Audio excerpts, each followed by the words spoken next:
Sir, ഉത്തരേന്ത്യയിലെ ശിവഭക്തന്മാർ നടത്തുന്ന കംവട്ട് യാത്ര ഒരു ആചാരമാണ്. പക്ഷേ ഈ യാത്ര എന്ന് പറയുന്നത് മതവിദ്വേഷം പരത്താൻ വേണ്ടി ഉപയോഗിക്കുന്നു എന്ന് ഒരു രാജ്യസഭ MP പറയുക.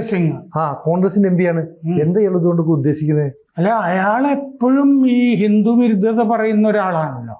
അയാളാണ് ഹിന്ദു ടെറർ എന്നൊക്കെ പറഞ്ഞ പ്രയോഗമൊക്കെ ഇംഗ്ലീഷിൽ കൊണ്ടുവന്നിരിക്കുന്ന ആളാണ് ഈ ദിഗ്വിജയ് സിംഗ്. എപ്പോഴും ഈ വക വർത്താനം പറഞ്ഞുകൊണ്ടിരിക്കും. എപ്പോഴും ഇസ്ലാമിനെ പുൽകുന്ന വർത്താനം. ഒസാമ ബിൻ ലാദന് വേണ്ടി പോലും സംസാരിച്ചിട്ടുണ്ട് അയാള്, ദിഗ്വിജയ് സിംഗ്. ഒസാമ ബിൻ ലാദന്റെ ജഡം കടലിലൊഴുക്കിയല്ലോ, അത് മര്യാദയല്ല എന്നൊക്കെ ആ കാലത്ത് പറഞ്ഞിട്ടുണ്ട്. എപ്പോഴും ഈ മധ്യപ്രദേശിലെ മുഖ്യമന്ത്രിയൊക്കെ ആയിരുന്നല്ലോ. അപ്പോ ഇപ്പോ കംവട്ട് യാത്ര, ഇത് ഇംഗ്ലീഷിൽ KUNWAR കുൻവാർ എന്ന് വായിക്കാവുന്ന വിധത്തിലാണ്. ഹിന്ദിയിൽ പലപ്പോഴും RD എന്ന് വായിക്കണമല്ലോ. അപ്പോ ഇത് ഹിന്ദിയിലാണ് പ്രസ്താവന. ANI ഏജൻസിയോട് സംസാരിച്ചിരിക്കുന്നത് ദിഗ്വിജയ് സിംഗ് വിളിച്ച് സംസാരിച്ചതായിരിക്കും. അപ്പോ അദ്ദേഹം പറയുന്നതും കംവട്ട് യാത്ര എന്നാണ്. അപ്പോ ഇത് ഹിന്ദുക്കള് ഈ മതവിദ്വേഷം പരത്താനായിട്ട്, വെറുപ്പ് പരത്താൻ വേണ്ടി നടത്തുന്ന യാത്രയാണ്. ഇത് വളരെ കാലമായിട്ട് നടക്കുന്ന യാത്രയാണ്. അതിനെപ്പറ്റിയാണ് പറയുന്നത് ദിഗ്വിജയ് സിംഗ് ഇത് അതിനു വേണ്ടി ചെയ്യുന്നതാണെന്ന്. അപ്പോൾ ഇയാളുണ്ടല്ലോ ദിഗ്വിജയ് സിംഗ്, ഈ സെപ്റ്റംബർ 11 മറ്റേ അമേരിക്കയിൽ ഇതൊക്കെ നടന്നില്ലേ, അതാണ് ഞാൻ മറ്റേ ബിൻ ലാദന്റെ കാര്യം പറഞ്ഞത്. മുംബൈ സ്ഫോടനങ്ങൾ നടന്നില്ലേ 26-ാം തീയതി നവംബർ. ആ മുംബൈ സ്ഫോടനങ്ങളുടെ പിന്നില് സൂത്രധാരിത്വം വഹിച്ചത് RSS എന്ന് പറഞ്ഞിട്ടുള്ള ആളാ അയാള്, ദിഗ്വിജയ് സിംഗ്. അപ്പൊ അയാൾ മോശക്കാരനല്ല എന്ന് പറഞ്ഞാൽ വളരെ മോശമാണെന്ന്. അയാൾ ഇങ്ങനെ പറഞ്ഞ് പ്രകോപനം ഉണ്ടാക്കുന്ന കാര്യത്തിൽ ഒട്ടും മോശക്കാരനല്ല അല്ലേ? RSS ആണെന്ന്. RSSന് എന്ത് പങ്ക് മുംബൈ സ്ഫോടനങ്ങളിൽ? ഇസ്ലാമിക ടെററിസ്റ്റുകൾ നടത്തിയിട്ടുള്ള സ്ഫോടനമാണത്. അപ്പോ ഹിന്ദു ടെറർ എന്നുള്ള പ്രയോഗം ഇയാളുണ്ടാക്കി. പിന്നെ ശിവഭക്തന്മാരെയാണ് ഈ കവാഡിയ, ശിവഭക്തനെ കവാഡിയ എന്ന് പറയും. അവരുടെ യാത്രയാണ് ഈ കവട് യാത്ര എന്ന് പറയുന്നത്. ഇത് ഒരു ഈ മരവടിയുടെ രണ്ടറ്റത്തും കുടം കെട്ടി വെച്ചിരിക്കും, ഈ ഉറി പോലെ ഈ അലങ്കരിച്ചിട്ടൊക്കെ. ആ ഉറികളില് ഈ ഗംഗാജലം നിറച്ചിട്ട് 200 കിലോമീറ്ററൊക്കെ അവർ നടന്നിട്ട് ശിവക്ഷേത്രത്തിൽ കൊണ്ടുപോയി ശിവന് അഭിഷേകം ചെയ്യുക. അപ്പൊ ഇങ്ങനെ തോളിൽ വെച്ചിട്ട് രണ്ട് സൈഡിലും വെള്ളം തൂങ്ങിക്കിടന്ന് എന്നിട്ടാണ് നടക്കുന്നത് ഇവരെ. അത് നഗ്നപാതരായിട്ടാണ് നടക്കുന്നത്. ചെരുപ്പോ ഷൂ ഒന്നും ഉണ്ടാവില്ല. അത് വലിയ ആചാരമാണല്ലോ. കഴിഞ്ഞ കൊല്ലം തന്നെ വിശാൽ എന്നാണെന്ന് തോന്നുന്നു ഒരു കുട്ടി 220 കിലോമീറ്റർ നടന്നൊരു കഥയൊക്കെ വന്നിരുന്നു. ഇതില് കുട്ടി തന്നെ ഇങ്ങനെ തൂക്കിയിട്ടേ, തോളത്ത് തൂക്കിയിട്ടാണ് സഞ്ചരിക്കുക. അപ്പോൾ കഴിഞ്ഞ കൊല്ലം നമ്മൾ ഈ കംവട്ട് യാത്രയെ പറ്റി നമ്മൾ വീഡിയോ ചെയ്തിട്ടുണ്ടെന്നാണ് എൻ്റെ ഓർമ്മ. ആ സമയത്ത് ഈ കംവട്ട് യാത്രക്കെതിരെ പല സ്ഥലത്തും ആക്രമണങ്ങൾ പ്ലാൻ ചെയ്യുകയും നടക്കുകയൊക്കെ ചെയ്തിരുന്നു അതിനെ സംബന്ധിച്ചിട്ട്. അപ്പോൾ ജൂലൈ ഓഗസ്റ്റിലാണ് സാധാരണ വരിക, ശ്രാവണ മാസത്തിലാണ് ഇത്. ഇക്കൊല്ലം ജൂലൈ 11 മുതൽ 23 വരെയാണ് കംവട്ട് യാത്ര. അപ്പോൾ അതിന് തൊട്ട് മുമ്പാണ് ഈ ജിഹാദി വെടി ദിഗ്വിജയ് സിംഗ് പൊട്ടിച്ചിരിക്കുന്നത്. ബീഹാർ തെരഞ്ഞെടുപ്പൊക്കെ വരികയാണല്ലോ. അപ്പോൾ അതുകൊണ്ട് കോൺഗ്രസ് ഇതൊരു അജണ്ട പോലെയാണ്. സോണിയാഗാന്ധി പറഞ്ഞു, പല വർത്തമാനമൊക്കെ പറയുന്നുണ്ട്, രാഹുൽ ഗാന്ധി പറയുന്നുണ്ട്, തേജസ്വി യാദവ് പറയുന്നുണ്ട്. ഹരിദ്വാർ, ഗോമുഖി, ഗംഗോത്രി ഉത്തരാഖണ്ഡിലെ, ബീഹാറിലെ സുൽത്താൻഗഞ്ച്, ഇവിടെയൊക്കെ ഈ ഗംഗാജലം എടുത്ത് ശിവക്ഷേത്രങ്ങളിൽ അഭിഷേകം നടത്തുന്ന ബീഹാർ ഒരു പ്രധാനപ്പെട്ട കേന്ദ്രമാണ് ഈ കംവട്ട് യാത്രയുടെ. അതാണ് ബീഹാറിലെ തെരഞ്ഞെടുപ്പ് ഈ വർഷം അവസാനം ഉണ്ടല്ലോ. അപ്പൊ ഇതെല്ലാം കൂടെ കണക്ട് ചെയ്യണം. അപ്പം പരമാവധി ഈ പറഞ്ഞ ന്യൂനപക്ഷങ്ങളെ പ്രീണിപ്പിക്കാനുള്ള ഒരു തന്ത്രം, അങ്ങനെ വേണമെങ്കിൽ അതാണ്. അപ്പോൾ ഈ നഗ്നപാതരായിട്ട് ഇവർ സഞ്ചരിച്ചിട്ട് ശിവക്ഷേത്രത്തിൽ ശിവന് അഭിഷേകം ചെയ്യും. കംവട്ട് എന്നാൽ അലങ്കരിച്ച കുടങ്ങളാണ്. അപ്പോൾ ശ്രാവണം മാസം എന്ന് പറഞ്ഞാൽ ശിവന് നല്ലതാണ്. ഈ കംവട്ട് യാത്രയുടെ പാതകളിൽ സ്വയം സേവകര്, പിന്നെ വിശ്വ ഹിന്ദു പരിഷത്തുകാരൊക്കെ ഇവർക്ക് വേണ്ട സൗകര്യങ്ങളൊക്കെ ചെയ്തു കൊടുക്കും. മരുന്ന്, താമസത്തിന് സൗകര്യം, ഭക്ഷണം, ഇല്ലേ? ഇവിടെ അയ്യപ്പ ഭക്തന്മാർ ശബരിമലയ്ക്ക് വരുന്നവർക്ക് പലതരത്തിലും സഹായങ്ങൾ കിട്ടുന്നില്ലേ?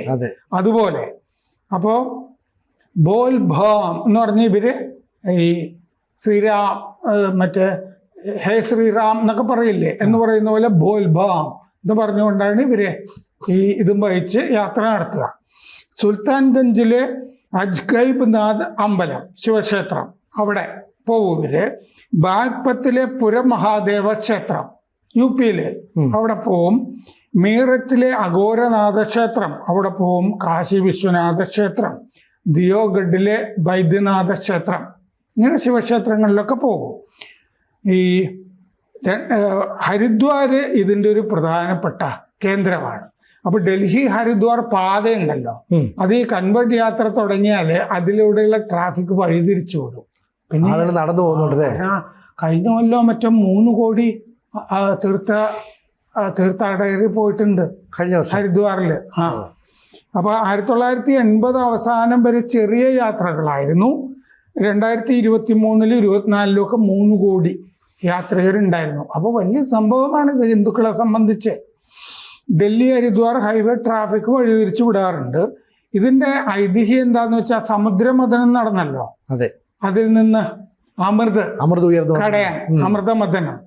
അപ്പൊ ആ സമയത്ത് ശിവൻ മറ്റേ കാളകൂട വിഷം ഒഴിക്കുന്നു, അത് കഴുത്തിൽ വെച്ചിട്ട് നികത്തുന്നു. അത് കഴിഞ്ഞ് ശിവൻ നടക്കുമ്പോഴൊക്കെ ഒരു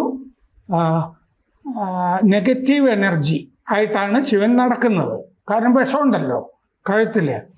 അപ്പോൾ ത്രേതായുഗത്തില് ശ്രീരാമൻ വന്നിട്ട് ഗംഗാജലം ഇങ്ങനെ കമ്പഡില് കുടത്തില് എടുത്തിട്ട് പുരമഹാദേവ ക്ഷേത്രത്തിൽ പോയി ശിവന് അഭിഷേകം നടത്തിയപ്പോ ആ വിഷം ഇല്ലാതായി. അതാണ് ഈ ഗംഗാജലം, അതാണ് ഈ കമ്പഡ് യാത്രയുടെ ഐതിഹ്യം എന്ന് പറയുന്നത്.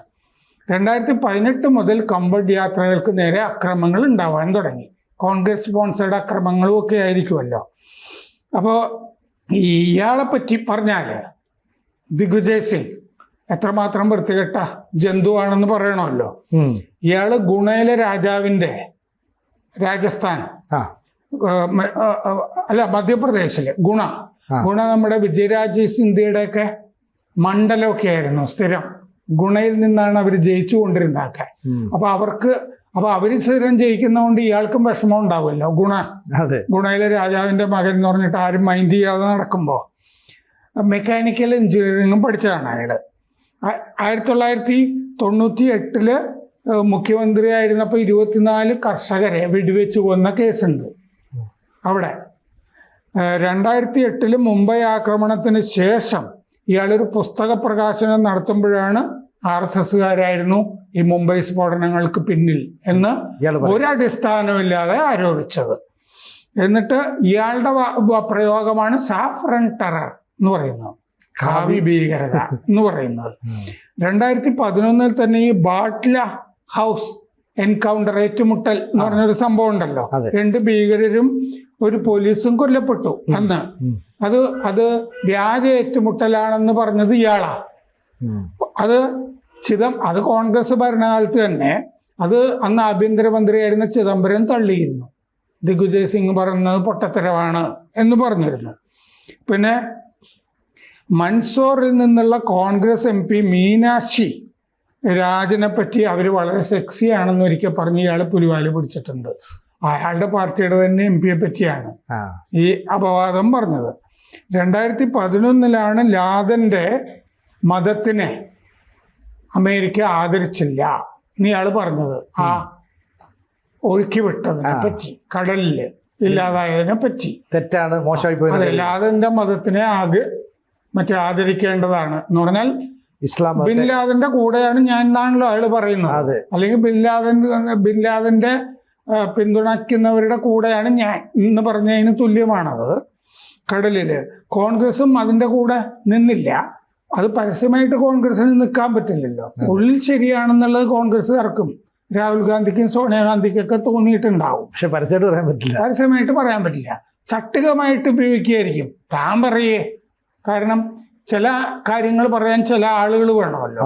അപ്പൊ അതിന് ഈ വക വർത്താനം മറ്റേ മുസ്ലിങ്ങൾക്ക് വേണ്ടി മുസ്ലിം വോട്ട് ബാങ്കിന് വേണ്ടിയൊക്കെ പറയുന്ന ഒരാൾ എന്നുള്ള നിലയ്ക്കാണ് ഈ വരുന്നത് ഇയാൾ. അപ്പോൾ ദിഗ്വിജയ് സിംഗ് ഇപ്പോൾ ശിവഭക്തന്മാർക്കെതിരെ വീണ്ടും ഒരു ഹിന്ദു വിരുദ്ധ പ്രസ്താവന അല്ലേ നടത്തിയിരിക്കുന്നു. കാരണം ഇവർക്കൊക്കെ സഹായം ചെയ്തു കൊടുത്ത് സ്വയം സേവകരുമൊക്കെ ആ പാതകളിൽ ഉള്ളത് ഇഷ്ടപ്പെടുന്നില്ല. ഇതൊക്കെ കോൺഗ്രസ്സുകാർക്കും ചെയ്യാമായിരുന്നില്ലേ അല്ലേ? ഹിന്ദുക്കളെ സഹായിക്കുന്ന കാര്യങ്ങളൊക്കെ ചെയ്യാമായിരുന്നു. അപ്പൊ ഇങ്ങനെ ഇതിപ്പോ വലിയ വിവാദമായി ഇയാളിത് പറഞ്ഞ ശേഷം. വടക്കേ ഇന്ത്യയിൽ വലിയ വിവാദമാണ് ഇപ്പോൾ. അതായത് ഒരാഴ്ചക്കുള്ളിൽ ഈ കൺവർ യാത്ര ആരംഭിക്കും അല്ലെ? 11-ാം തീയതി തുടങ്ങും. അപ്പൊ ആരംഭിച്ച് കഴിയുമ്പോഴത്തേക്ക് വീണ്ടും അതിന് മുമ്പ് ഒരു പ്രശ്നം. ബീഹാർ ഇതിലൊരു പ്രധാനപ്പെട്ട സംസ്ഥാനമാണ്. അപ്പൊ ഇലക്ഷനോട് മുന്നിൽ കാണുന്നുണ്ട് അല്ലേ? അതെ. കൂടുതൽ വാർത്തകളും വിശേഷങ്ങളും നിങ്ങളിലേക്ക് എത്താൻ ABC മലയാളം സബ്സ്ക്രൈബ് ചെയ്യുക, ബെൽബട്ടനും അമർത്തുക.